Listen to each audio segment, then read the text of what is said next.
Hello, listeners. You are still together with Yusuf Salihu Tikalo in the continuation of the English Hausa novel called I Found Love in His Eye. Last time I stopped where Zainab said immediately after Isha she go down to the social night ground to help her platoon members, and sometimes she stay back in the mosque to catch some sleep or join the Islamia that was organized by MSSN. We will continue with the chapter 3. It has been a day after the swearing-in ceremony. With every day that passed, I look forward to seeing Ismail in the camp.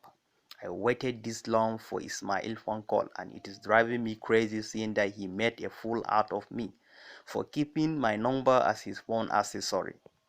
I refused to make male friends even though I was friendly to everyone. I become popular because I match well without letting my body weigh me down. Initially, I felt shy, but I gradually got used to everything. I tried as much as possible to cover up my hair with hijab, and I used long socks. Most of the northern girls do not like matching, and most of them hesitate because we found all that to be new lifestyle. We are used to covering our body, and we had to walk around with shorts.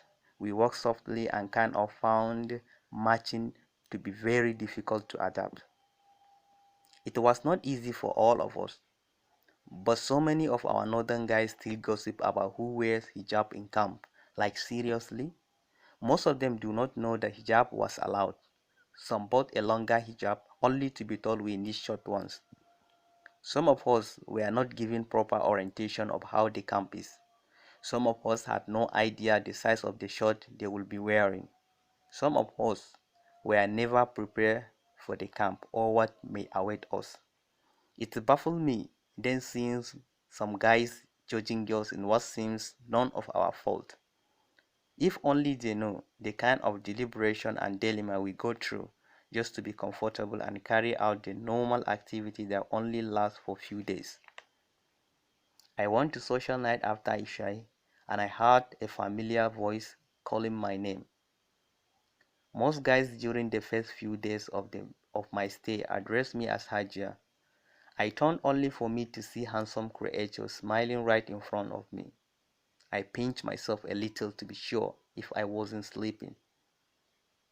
Don't you have friends? Ismail asked. I have. They normally stay in the mosque for the Islamia. That is great. Can I sit with you? Yes, you can, Kopa Ismail, I said, pointing out an empty portion of the seat to him. I lost my phone and I took exit to go to the city. And I just came back today. I am looking for you everywhere, he said. My head was down, and I could feel my two legs squeezing together. I smiled and asked him, how was your trip?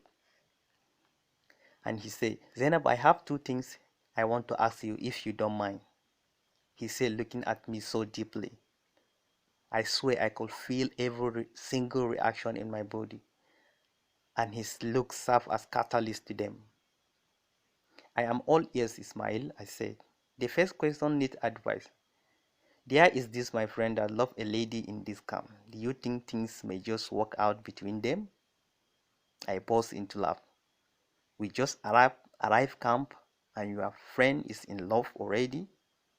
Is he going to fit her with the 33k alawi and find shelter for her after the camp? Or he is just going to use her and dump her during the orientation course?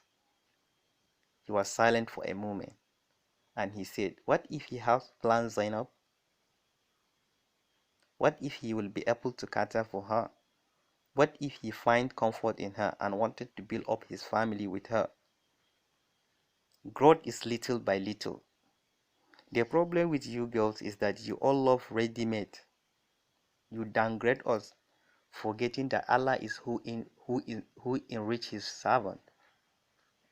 I just smile and keep my thought to myself because I have that attitude of always going for older and well-to-do men. I was squeezing my fingers when he cleared his throat. Secondly, if you don't mind, can you please pay our drinks bill? That was when I realized he was holding 2 bottles of drink. It was like, what the fuck in my mind? I looked up and he was smiling. That is Mama Kyo, so surprised, you know. You see the reason why most girls don't want to marry their fellow couple. He smiled. I know you are a friend, that is why I asked you to pay for our bill. But believe me, I will pay next time. Zainab. My platoon member approached me and Ismail stood up and left. I felt so used and dumb. Why will he ask me to pay for our bill and then left without saying goodbye? We are stopping here for today. Follow us for the continuation.